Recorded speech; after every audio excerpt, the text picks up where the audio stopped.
বন্ধুরা, গল্প না করে আগে তোমাদেরকে বলে দিই যে আজকে আমার দুপুরের মেনু কি।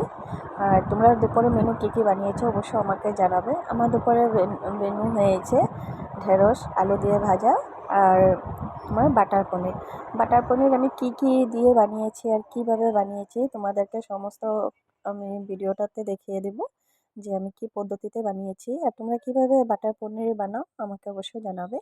আমি তো এভাবে জানি, তার জন্য আমি এভাবে বানিয়েছি।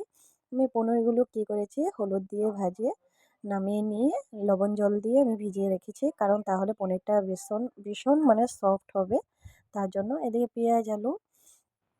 পেঁয়াজ টমেটো শুকনো লঙ্কা, তারপর কাঁচা পেঁয়াজ রসুন আদা কাজু বাদাম গোটা গরম মশলা সমস্ত কিছু আমি তোমাদেরকে অবশ্যই আমার প্লেটে সাজানো আমি দেখিয়ে দিয়েছি। তোমরা ভালো করে আবার দেখে নেবে যে আমি কী কী নিয়েছি।